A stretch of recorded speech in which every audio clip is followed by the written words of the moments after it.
ఆయన యందు సర్వ సంపూర్ణత నివసింపవలననియు, జాగ్రత్తగా మాట ఆలకించండి పిల్లరా, ఆయన శిలువ రక్తము చేత సంధి చేసి, ఆయన శిలువ రక్తము చేత సంధి చేసి ఆయన ద్వారా సమస్తమును భూలోకమందున్నవైనను పరలోకమందున్నవైనను వాటన్నిటినీ ఆయన ద్వారా తనతో సమాధానపరుచుకొనవలననియు తండ్రి అభిష్టమాయను అనే మాటను అక్కడ మనం చూస్తూ ఉన్నాం. చాలా ప్రాముఖ్యమైన మాట పిల్లలు. అక్కడ శిలువ రక్తము చేత సంధి. ఆమేన్. శిలువ రక్తము చేత సంధి చేశాడు. దాదాపుగా మనము సంధి అనేటటువంటి మాటని ఎప్పుడు వింటామంటే, ఇరుపక్షాల మధ్య వాదనలు జరిగినప్పుడు, లేకపోతే గొడవలు వచ్చినప్పుడు, సమాధానము లేని స్థితిగతులు ఉన్నప్పుడు ఒక మూడవ వ్యక్తి వచ్చి వారి ఇరువురు మధ్య సంధిని చేస్తాడు, వారిని సమాధానములోనికి నడిపిస్తాడు. అప్పటి వరకు ఉన్నటువంటి అడ్డుగోడలన్నీ కూడా తీసివేయటానికి ప్రయత్నం చేస్తారు. వారి ఇరువురు మధ్య, ఇరు కుటుంబాల మధ్య సంధి అనేటటువంటిది జరుగుతుంది. అయితే ఇప్పుడు ఇక్కడ లేఖనం మాట్లాడుతూ ఉంది, శిలువ రక్తము చేత సంధి చేశాడు ఆయన. తండ్రితో మనము, తండ్రి ఉన్నటువంటి రాజ్యములో మనము యుగ యుగాలు పాటు కలిసి నివసించాలని, జీవించాలని ఇప్పుడు తండ్రికి, అదేవిధంగా ఈ లోకములో జీవిస్తున్నటువంటి మనకు మధ్య ఎవరు వచ్చారంటే మధ్యవర్తిగా యేసయ్య వచ్చి, యేసయ్య యవన రక్తమును చిందించి ఆ యవన రక్తము ద్వారా మనకేమి కలగజేశాడంటే సంధిని కలగజేశాడు. ఆమేన్. అందుకే అక్కడ రాయబడుతున్నటువంటి మాట శిలువ రక్తము ద్వారా సంధి చేశాడు అనేటటువంటి మాటను మనము చూస్తూ ఉన్నాం. ఎప్పుడైతే శిలువ రక్తము ద్వారా సంధి చేయబడిందో గమనించండి పుల్లారా, 21వ వచనంలో అప్పటి వరకు గత కాలములో దేవునికి మనము దూరస్తులుగా ఉన్నామో, మన దుష్క్రియ వలన మన మనసులో విరోధ భావము కలిగి దేవునికి దూరస్తులుగా ఉన్నటువంటి మనందరినీ కూడా ఆ శిలువ రక్తముతో సంధి చేసి ఇప్పుడు దేవునికి మనందరినీ కూడా ఏం చేసి ఉన్నాడంటే సమీపస్తులుగా, దూరస్తులుగా ఉన్నటువంటి మనందరినీ కూడా దేవదేవుడు ఆయన శిలువ రక్తము ద్వారా ఏం కలగజేశాడంటే సంధిని కలగజేసి ఆయనకు సమీపస్తులుగా మనందరినీ కూడా చేసినటువంటి గొప్ప విధానాన్ని ఇక్కడ మనం చూస్తూ ఉంటున్నాం పుల్లరా.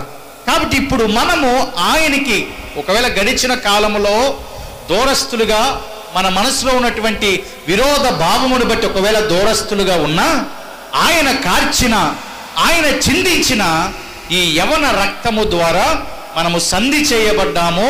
అదే విధముగా ఆయనకి ఇష్టమైనటువంటి బిడ్డలుగా ఇప్పుడు మనము జీవిస్తూ ఉన్నామనే మాట స్పష్టంగా బైబిల్ గ్రంథం మాట్లాడుతూ ఉంది. అదే మాట ఎఫెసీ పత్రికలో కూడా మనం చూడొచ్చు పుల్లారా. ఎఫెసీ పత్రికలో కూడా 2వ అధ్యాయము 13వ వచనాన్ని గనక మనం చూడగలిగినట్లయితే పుల్లారా, అయినను దూరస్తులైన మీరు, అనగా మనము ఇప్పుడు క్రీస్తు యేసునందు క్రీస్తు రక్తము వలన, అదిగో చూడండి పిల్లరా, మునుపేమో దూరస్తులుగా ఉన్నటువంటి మనము, మునుపేమో విరోధ భావములు కలిగి ఉన్నటువంటి మనము, ఇప్పుడైతే క్రీస్తు రక్తము వలన, క్రీస్తు రక్తము వలన, క్రీస్తునందు క్రీస్తు రక్తము వలన మనం ఏమై ఉన్నామంటే సమీపస్తులుగా. దేవునికి స్తోత్రం కలుగునుగాక. కాబట్టి ఇప్పుడు దేవదేవునికి మనం ఏ రీతిలో సమీపస్తులుగా అవుతాం, ఏ రీతిగా దగ్గరగా మనం అవుతామంటే యేసుక్రీస్తు ప్రభువు వారు కార్చినటువంటి యవన రక్తము మన మీద ప్రోక్షించబట్ట ద్వారా, పాపములన్నీ కడుగబట్ట ద్వారా మనము ఆయనకు ఏమవుతామంటే సమీపస్తులుగా అవుతాం. ఆమేన్. అర్థమైపోయింది కదా పుల్లరా. ఇప్పుడు ఆయనకు మనము ఏమవుతామంటే సమీపస్తులుగా అయిపోతాం. మరి ఎందుకు మనము సమీపస్తులుగా కాలేకపోతున్నామంటే క్లియర్గా అర్థమైపోయింది. యేసయ్య రక్తాన్ని చిందించిన దాని విలువను ఇంకా కనిపెట్టలేదు కాబట్టి, ఆ విలువను గ్రహించలేక అనేక మంది ఉండిపోతుంటున్నారు కాబట్టి అనేక మంది ప్రభువునకు సమీపస్తులుగా కాలేకపోతా ఉన్నారు. కారణాలు ఏమై ఉంటాయి? మనం సమీపస్తులుగా అయ్యామంటే యేసయ్యను నమ్మాం కాబట్టి, ఆయన ద్వారా పాప క్షమాపణ ఉంది కాబట్టి, ఆయన ద్వారా పశ్చాత్తాపడే అనుభవం ఉంది కాబట్టి, పరలోకానికి వెళ్తాం కాబట్టి, మనం నమ్మి విశ్వసించి ఆ రక్తము ద్వారా సంధి చేసుకున్నాం, పాపములు మొత్తం కనగబడ్డాయి, ఇప్పుడు ఆయనకు సమీపస్తులుగా అయ్యాం. మరి ఇంకా అనేక మంది సమీపస్తులుగా అవ్వలేకపోవటానికి గల కారణాలు ఏమై ఉంటాయి అని గనక ఆలోచన చేస్తే, అదే ఎఫెసీ పత్రికలో పౌలు గారు అంటారు, పులరా 4వ అధ్యాయము 18వ వచనాన్ని గనక మనం చూస్తే, వారైతే చూడండి ఇప్పుడు ఎన్ని కారణాలు చెప్తా ఉన్నారు. వారైతే అంధకార మనస్సు గలవారై హృదయ కాఠిన్యము వలన తమలోనున్న అజ్ఞానము చేత దేవుని వలన కలుగు జీవములో నుండి వేరు పరచబడిన వారై మనస్సునకు కలిగిన వ్యర్థత అనుసరించి, జాగ్రత్తగా ఈ మాటను ఆలకించండి పుల్లారా, ఎందుకు ప్రభువునకు అనేక మంది సమీపస్తులుగా కాలేకపోతున్నారు? వాక్యము ఘోషిస్తా ఉన్నా యేసు రక్తము ద్వారా మాత్రమే సమీపస్తులుగా అవుతారని లేఖనాలు మాట్లాడుతూ ఉన్నా, క్రీస్తు రక్తము ద్వారా సంధి చేయబడి తండ్రి ఎందుకు మనం సమీపస్తులుగా అవుతామని లేఖనాలు మాట్లాడుతూ ఉంటున్నప్పటికీ కూడా ఎందుకు సమీపస్తులుగా అవలేకపోతున్నారంటే ఇక్కడ చాలా కారణాలు భక్తులు చెప్తా ఉన్నారు పులరా. అంధకార మనసని, హృదయ కాఠిన్యమని, అజ్ఞానము అని, వేరుపరచబడిన వారిని, వ్యర్థతను అనుసరించి నడుస్తున్నారనేటటువంటి కారణాలను బైబిల్ గ్రంథం మాట్లాడుతూ ఉంది. ఇక్కడ వీటన్నిటి కారణాలు బట్టి, ఈ కారణాల జోలికి నేనైతే వెళ్ళలేదు కానీ జాగ్రత్తగా ఆలకించడం, త్వరగా ముందుకు కొనసాగిపోదాం. ఈ అన్ని కారణాలు బట్టి మనము దేవునికి సమీపస్తులుగా కాలేకపోతున్నాం. అంధకార మనస్సును బట్టి, హృదయ కాఠిన్యమును బట్టి, అజ్ఞానమును బట్టి, జీవము నుంచి వేరు చేయబడిన బట్టి, విధానమును బట్టి, అంటే మనము వ్యర్థతతో నడుచుకున్నటువంటి విధానమును బట్టి దేవుని జీవము నుంచి వేరు చేయబడుతున్నాం. కాబట్టి ఇప్పుడు ఆ యవన రక్తపు విలువను గుర్తించలేక, ఆ యవన రక్తము ద్వారా కలిగేటటువంటి ధన్యతను గుర్తించలేక అనేక మంది ఏమవుతున్నారంటే క్రీస్తునకు లేకపోతే దేవునికి దూరస్తులుగా అవుతున్నారు. మరి దూరస్తులుగా అయిన వారికి పరలోక రాజ్య ప్రవేశం ఉందా అంటే నిశ్చయముగా లేదు అని బైబిల్ మాట్లాడుతూ ఉంది. సమీపస్తులుగా అయినటువంటి వారికి మాత్రమే, సమీపస్తులుగా అయినటువంటి వారికి మాత్రమే, అంధకార మనసు లేక, వ్యర్థత లేక, హృదయ కాఠిన్యము లేక దేవునికి దగ్గరగా ఎవరైతే అవుతారో, క్రీస్తు రక్తపు విలువను గుర్తించి గమనించి ఆయన ద్వారా మాత్రమే అని ఎవరైతే గ్రహిస్తారో వారు మాత్రమే దేవునికి సమీపస్తులుగా అవుతారు. ఆమేన్. రోమాపత్రికలో ఒక మాట గనక మనం చూస్తే పుల్లరా, 1వ అధ్యాయము 21 మరియు 22 వచనాలు ఒకసారి మనం చదువుదాం. 1వ అధ్యాయం 21వ వచనం, మరియు వారు దేవుణ్ణి ఎరిగియు దేవునిగా మహిమ పరచలేదు, కృతజ్ఞతాస్తుతులు చెల్లింపలేదు గాని తమ వాదముల యందు వ్యర్థులైరి, అవివేక హృదయము అంధకారమాయను, తాము జ్ఞానులమని చెప్పుకొనుచు బుద్ధిహీనులైరి. ఇక్కడ మనకి రీజన్ బైబిల్ గ్రంథం చెప్తా ఉంది పులారా, ఎందుకు సమీపస్తులుగా అవలేకపోతున్నామంటే అనేక మంది దేవుణ్ణి ఎరిగియు కూడా ఏం చేస్తున్నారంటే ఆయనను మహిమ పరచలేకపోతున్నారు. చాలా ప్రాముఖ్యమైనటువంటి మాట పులారు ఇది. అందరికీ దేవుడు అంటే తెలుసు, అందరికీ దేవుడు తెలిసి ఉన్నప్పటికీ కూడా, దేవుడిని గుర్తిరిగినప్పటికీ కూడా ఆయనను ఏమాత్రము కూడా మహిమ పరచట్లేదు. ఎప్పుడు దేవునికి మహిమ వచ్చిందంటే పుల్లరా, ఆయన చెప్పినట్లుగా నడిచినప్పుడు మాత్రమే దేవునికి మహిమ కలుగుతుంది. ఆయన నడవమన్నటువంటి రీతిలో నడిచినప్పుడు మాత్రమే దేవునికి మహిమ కలుగుతుంది. ఇక్కడ దేవుడు అంటే అందరికీ తెలుసు అంట పిల్లరా, తెలియనటువంటి వారు ఎవరు లేరు. ఆయనను మహిమపరిచేటటువంటి విధానములో వెనకబడిపోతా ఉన్నారు. ఎందుకు వారు మహిమపరచలేకపోతున్నారంటే వారి దగ్గర రకరకాలైనటువంటి వాదనలు ఉన్నాయి. అర్థమవుతుందా పిల్లరా?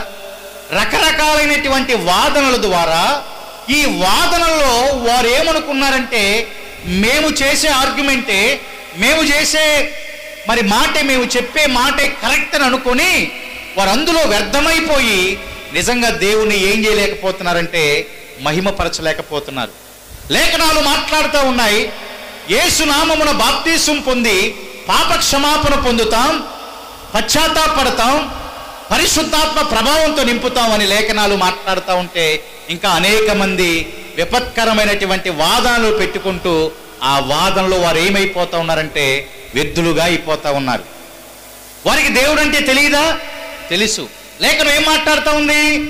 దేవుడంటే ఎరిగియు ఆయనను మహిమపరచలేకపోతున్నారు. ఎందుకంటే వారి దగ్గర ఒక వాదం ఉంది, వారు నమ్మే ఒక సిద్ధాంతం ఉంది, వారు ఫాలో అయ్యేటటువంటి ఒక సిద్ధాంతం ఉంది, వారు నడిచేటటువంటి ఒక క్రమాన్ని అదే మనసులో దృష్టిలో పెట్టుకొని దాని ప్రకారమే నడుస్తున్నారు. కాబట్టి వారి ద్వారా దేవునికి మహిమ కలగట్లేదని లేఖనం మాట్లాడుతూ ఉంది. వారు ఎప్పటికీ దేవునికి దూరస్తులుగానే ఉంటారు కానీ సమీపస్తులుగా ఏమాత్రం కూడా ఉండలేరు. అందుకే ఇక్కడ రాయబడుతున్నటువంటి మాట పుల్లరా, వారి వాదాలో వ్యర్థమైపోయారు, వారి అవివేక హృదయము అంధకారమాయను అని చూస్తూ ఉంటున్నాం. వారి హృదయం ఏమైపోయిందండి? ఇందా పౌలు గారు 4-5 కారణాలు చెప్పారు కదా ఎందుకు దూరస్తులుగా మనం ఉంటున్నామంటే. అందులో మొదటి కారణం ఏంటి? అంధకార మనసుతో ఉన్నటువంటి వారని మొదటి కారణాన్ని భక్తుడు చూపించాడు అక్కడ. ఇక్కడ అదే కారణము ఇక్కడ పౌలు గారు రోమా సంఘంలో కూడా అదే కారణాన్ని చెప్తూ ఇక్కడ ఏమంటున్నారు? వారి వివేక హృదయము కాదంట పుల్లరా, వారి అవివేక హృదయము. వివేక హృదయము అంధకారం అవటం కాదంట, వారి అవివేక హృదయము దేనితో నింపబడిందంటే దేనితో అంట? అంధకారము, చీకటితో నింపబడింది. అంటే వారి వాదనలో వారు స్ట్రాంగ్ అయిపోయారు. వారి వాదనే కరెక్ట్ అనుకుంటున్నారు కానీ అది వ్యర్థమైనది అని ఏమాత్రం కూడా వారు తెలుసుకోలేకపోతున్నారని లేఖనం స్పష్టంగా మాట్లాడుతూ ఉన్నటువంటి విషయాన్ని మనం చూడొచ్చు పుల్లారా. అపోస్తుల కార్యగ్రంథంలో ఒక మాటను గనక మనం చూస్తే 14వ అధ్యాయానికి ఒకసారి వద్దాం పుల్లరా. 14వ అధ్యాయము 15వ వచనాన్ని గనక ఒకసారి మనం చూస్తే చూడండి పుల్లరా. అయ్యలారా, మీరెందుకు ఇలాగూ చేయుచున్నారు? మేము కూడా మీ స్వభావం వంటి స్వభావము కలిగినటువంటి నరులమే. చూడండి పిల్లలు, దేవుణ్ణి జాగ్రత్త చదవండి పిల్లలు ఒకసారి. మీరు ఈ వ్యర్థమైన వాటిని విడిచిపెట్టి, జాగ్రత్త గమనించండి ఇక్కడ ఆ మాట, మీరు వ్యర్థమైన వాటిని విడిచిపెట్టి ఆకాశమును, భూమిని, సముద్రమును, వాటిలో ఉండు సమస్తమును సృజించిన జీవము గల దేవుని వైపు తిరగవలనని మీకు సువార్త ప్రకటిస్తున్నామని పౌలు గారు రుస్త్రలో ఉన్నటువంటి జనులకు సెలవిస్తా ఉన్నాడు పుల్లరా. ఆమేన్. జాగ్రత్తగా ఆలకించని అక్కడ ఆయన అంటున్నటువంటి మాట, అయ్యలారా, మీరెందుకు ఇలాగా చేయుచున్నారు? మీరెందుకు ఇలాగ చేయుచున్నారు? మేము కూడా మీ స్వభావము వంటి స్వభావము గల నరులమే అని అన్నాడు అక్కడ. ఏమన్నాడు చూడండి, మేము కూడా మీ స్వభావము వంటి స్వభావము కలిగినటువంటి నరులమే. మరి మీరెందుకు ఈ వ్యర్థమైన వాటిని, అంటే పై వచనాల్లో వాళ్ళు ఏం చేస్తారంటే దేవతలకి దేవతలకు పూజలు చేస్తూ ఉంటారు, బలులు ఇస్తూ ఉంటారు. అక్కడ దాకా మనం వద్దులే కానీ వారు ఏమంటున్నారంట, మీరెందుకు ఇలా చేస్తున్నారు? మేము కూడా మీ స్వభావము కలిగినటువంటి నరులమే కదా. అయ్యా మీరెందుకు ఇలా చేస్తున్నారు? మేము కూడా మీతో పాటు ఉన్నటువంటి వారమే కదా. మరి మీరు చేస్తున్నారు, మేము చేయట్లేదు కదా. మీరెందుకు ఈ వ్యర్థమైనటువంటి వాటిని విడిచిపెట్టలేకపోతున్నారు? ఎందుకు ఈ వ్యర్థమైనటువంటి వాటిలోనే కొనసాగుతున్నారు? ఎందుకు ఈ వ్యర్థమైనటువంటి వాటిని కొనసాగిస్తా జరిగిస్తూ ఉంటున్నారు? ఆకాశమును, భూమిని, సముద్రమును, వాటిలో ఉన్నటువంటి సమస్తమును సృజించిన జీవము కలిగిన దేవుని వైపునకు మీరు తిరగాలని కదా మేము సువార్త ప్రకటిస్తుంది. ఆమేన్. ఎవరి వైపు అంట? సమస్తమును సృజించిన జీవము కలిగిన దేవుని వైపుకు తిరగాలని, వ్యర్థమైనటువంటి వాటిని విడిచిపెట్టి తిరగాలని సువార్త ప్రకటిస్తూ ఉంటే మీరెందుకు ఇంకా ఇలాగే నడుస్తూ ఉన్నారు వ్యర్థమైనటువంటి వాటిని విడిచిపెట్టకుండా? అంటే వారు ఆ వాదనలో స్ట్రాంగ్ అయిపోయారు. అక్కడ మేము బలులు ఇవ్వాల్సిందే అనే మాటలో స్టిక్కాన్ అయిపోయారు. వారి పితరులు, వారి పెద్దలు వారికి ఆ విధంగా నేర్పించేసారు కదా పిల్లరా. ఇప్పుడు చూడండి, యేసుక్రీస్తు ప్రభువు వారు పరిచర్య చేసినప్పుడు యేసయ్యతో అనేక మంది వాదన పెట్టుకున్నారా పిల్లరా? పెట్టుకున్నారు, అయిపోయింది. అపోస్తులను పరిచర్య జరిగించినప్పుడు అపోస్తుల కార్యములు, అపోస్తులతో పాటు అనేక మంది వాదనలు పెట్టుకున్నారు. అవి కూడా జరిగిపోయినాయి. కాలము గడుస్తూ ఉంది, కాలము నడుస్తూ ఉంది, కాలము కొనసాగుతూ ఉంది. ఇప్పుడు 2025వ సంవత్సరానికి వచ్చాం. ఇప్పటికి కూడా అనేక మంది వాదనలు ఏం చేస్తున్నారంట? పెట్టుకుంటున్నారు. అవన్నీ కూడా లేఖనం మాట్లాడుతూ ఉంది వ్యర్థమైనటువంటి వాదనలు అవన్నీ కూడా పిల్లరా. ఈ వ్యర్థమైనటువంటి వాదనలో అనేక మంది చిక్కుకొని జీవము కలిగిన దేవుని వైపునకు ఏం చేయలేకపోతున్నారు? తిరగలేకపోతా ఉన్నారు. వారి వాదనే కరెక్ట్ అనుకుంటున్నారు కానీ, వారు నడిచిన విధానము, క్రమమే కరెక్ట్ అనుకుంటున్నారు కానీ, లేఖనము ఏమి మాట్లాడుతూ ఉందో ఆ విషయాన్ని గ్రహించలేకపోతున్నారు. ఎందుకంటే వారు అవివేకులు. వారి మనసంతా కూడా ఏమైపోయిందంటే చీకటిమయము, అంధకారం అయిపోయింది. కాబట్టి వారి వాదనలో వారు వ్యర్థమైపోయారు. వారు ఎప్పటికీ కూడా గ్రహించేటటువంటి స్థితి రాదు. కనుక లేఖనం మాట్లాడుతూ ఉంది, జీవము కలిగిన దేవుని వైపునకు తిరగాలని మీకు సువార్త ప్రకటిస్తున్నాం. మీరు వ్యర్థమైనటువంటి వాదనలు పెట్టుకోవద్దు, వ్యర్థమైనటువంటి వివాదాల జోలికి పోవద్దు, వ్యర్థమైనటువంటి ఆ వివాదాల్లో చిక్కుకొనవద్దు. మీరు ఏదైతే విశ్వసించారో, ఏదైతే నమ్మారో అదే క్రమంలో చివరి వరకు నడవటానికి మీరు ప్రయాసపడండి. కానీ రకరకాలుగా వస్తున్నటువంటి వాదనలు, వివాదాల జోలికి ఏమాత్రము గనక మనం వెళితే ఇంకా మనం ఆత్మీయ స్థితిలో కిందకి పడిపోతాం. కానీ ఏమాత్రం భక్తి జీవితంలో ఎదగలేం. కాబట్టి వివాదాల జోలికి ఎప్పటికీ కూడా, వాదనల జోలికి, వ్యర్థమైన వాదనల జోలికి ఎప్పటికీ ఎన్నటికీ కూడా ఏమాత్రం కూడా వెళ్ళొద్దు పుల్లారా. మరి ఎవరు వెళతారు అని కనుక ఆలోచన చేస్తే లేఖనం చాలా స్పష్టంగా మాట్లాడుతోంది పుల్లరా. అపోస్తలుడైనటువంటి పౌలు గారు తిమోతికి రాసినటువంటి పత్రిక గనక మనం చూడగలిగినట్లయితే మొదటి పత్రికలోనికి ఒకసారి వద్దాం. తిమోతికి రాసినటువంటి మొదటి పత్రిక పుల్లరా 6వ అధ్యాయంలో ఉన్నటువంటి ఒక మాటను మనం చూద్దాం. 5వ వచనాన్ని చదువుదాం. చూడండి పుల్లరా, చెడిపోయిన మనస్సు కలిగి సత్యహీనులై దైవభక్తి లాభ సాధనమనుకును. జాగ్రత్తగా ఆలకించండి. ఇక్కడ కొన్ని వర్గాల ప్రజలను పౌలు గారు ఎత్తి చూపించినట్లుగా మనం చూస్తూ ఉంటున్నాం. చెడిపోయిన మనస్సు కలిగిన వారు అనే మాట ఇక్కడ ప్రస్తావించారు.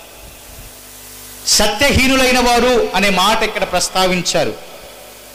దైవభక్తి లాభ చూడండి పిల్లరా, సాధనం అనుకున్నటువంటి మనుషులు అని ప్రస్తావించారు. ఇక్కడ 3 రకాల మనుషులను ఇక్కడ పౌలు గారు ప్రస్తావించారు పురారా.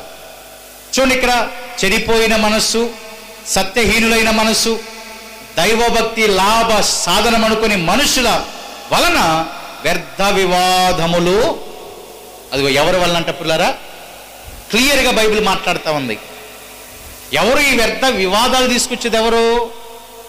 చెడిపోయిన మనస్సు కలిగిన వారు. ఎవరు?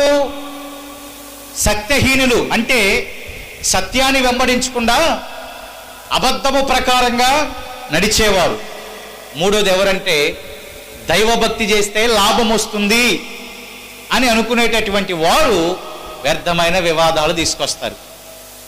ఆ వివాదాలు ఎవరికి అంటిస్తారంటే అప్పటి వరకు మంచి మనసుతో జీవిస్తున్న మనకు, సత్యములో జీవిస్తున్న మనకు, దైవభక్తి చేస్తే ఆత్మీయ స్థితిలో ఎదుగుతాము, పరలోక రాజ్యమే వస్తుంది, లాభం అవసరం లేదని అప్పటి వరకు జీవిస్తున్న మనకన్నీ కూడా ఆ వ్యర్థ వివాదాలు ఏం చేస్తారంటే మనకు అంటించేస్తారు. జ్ఞాపకం పెట్టుకోనండి పుల్లారా, ఏం చేస్తారు? అప్పటి వరకు మంచి మనసుతో జీవిస్తున్న మనకి, సత్యములోనే నడుస్తున్న మనకి దైవభక్తి చేస్తే పరలోకమే వెళ్తాం, లాభం అవసరం లేదు, నా జీవితము కుటుంబము పరలోక రాజ్యములో తండ్రితో యుగయుగాలు కలిసి జీవిస్తామని నమ్మకముతో ఉన్నటువంటి వారి యొద్దకు ఈ వివాదాలను మెల్లగా తీసుకొస్తారు. అందుకే వివాదం అన్న ప్రతి దగ్గర వ్యర్థ వివాదము అని బైబిల్ మాట్లాడింది మీరు ఒకసారి గమనించండి పుల్లారా. అవునా కదా? వ్యర్థ వివాదాలు వారే తీసుకొస్తారు, వ్యర్థ వివాదాలు వారే కలగజేస్తారు. ఆ వ్యర్థ వివాదాలు మన దగ్గరికి వచ్చినటువంటి తదుపరి ఒకవేళ ఇలాగ చెయ్యాలేమో అని అనుకొని మనం కూడా ఆ వివాదంలో చిక్కుకొని అప్పటి వరకు ఉన్నటువంటి ఆత్మీయ భక్తిలో దిగజారిపోతాం. కానీ పౌలు గారి ఆలోచన ఏంటి? జీవము కలిగిన దేవుని వైపునకు తిరగాలి. అర్థమవుతుందా పుల్లారా?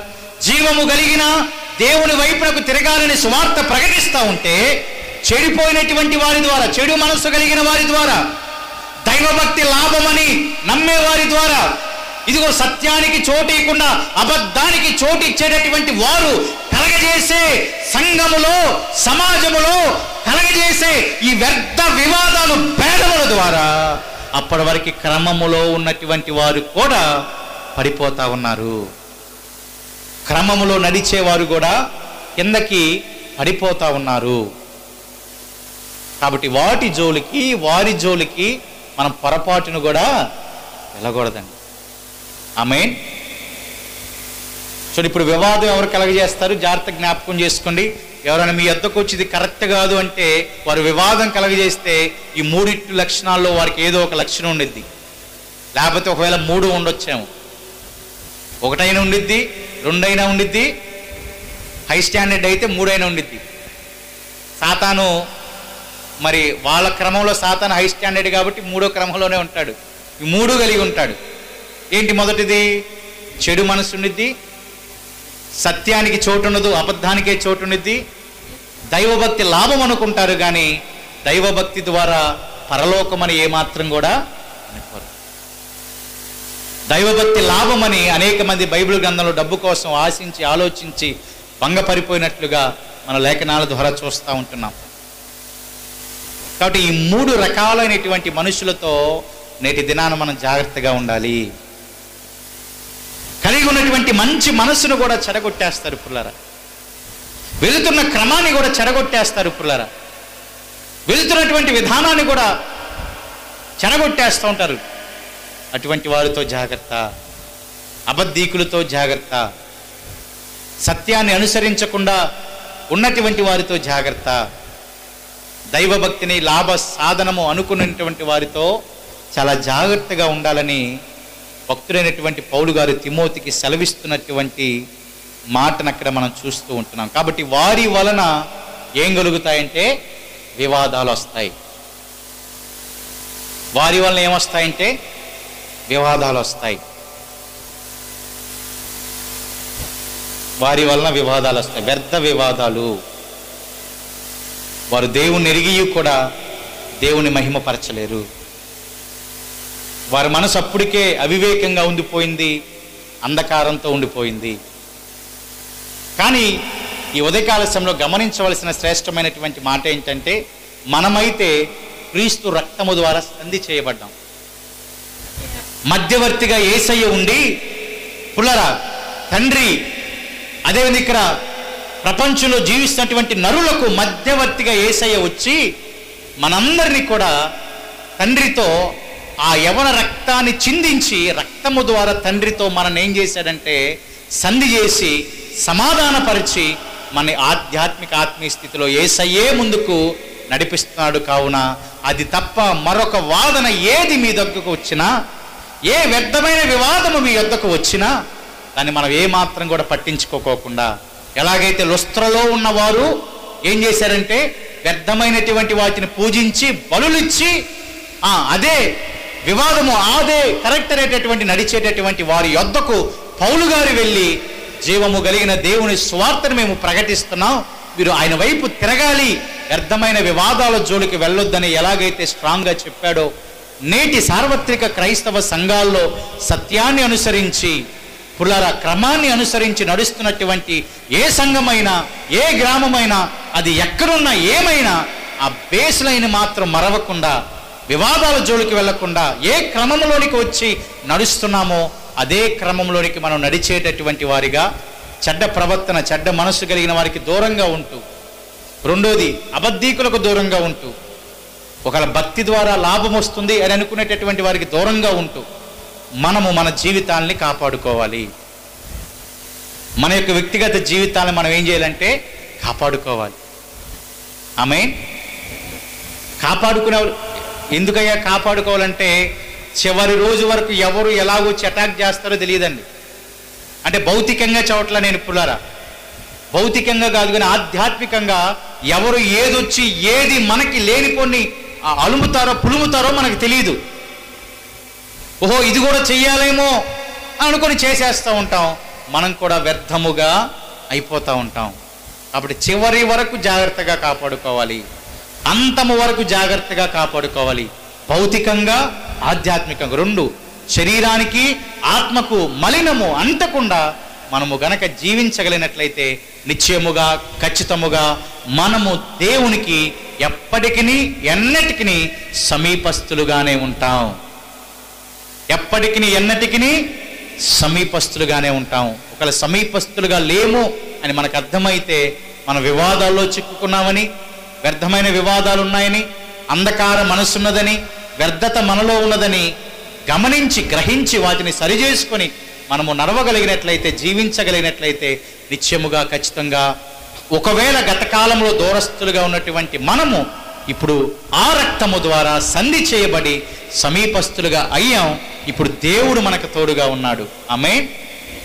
ఇప్పుడు సమీపస్తులుగా అయ్యామంటే ఆయన మనకేమున్నాడంట? తోడుగా ఉన్నాడు. ఇప్పుడు ఆయన ఎవరితో ఉన్నాడంటే మనతో ఉన్నాడు. మనం ఉండటం కాదంట పిల్లరా. ఆమేన్. ఎవరున్నారంట? మనం ఉండటం గొప్ప కాదు, దేవుడే మనతో తోడుగా ఉన్నాడంట. దేవునికి మహిమ కలుగును గాక. ఎందుకు ఆయన ఏమంటాడు?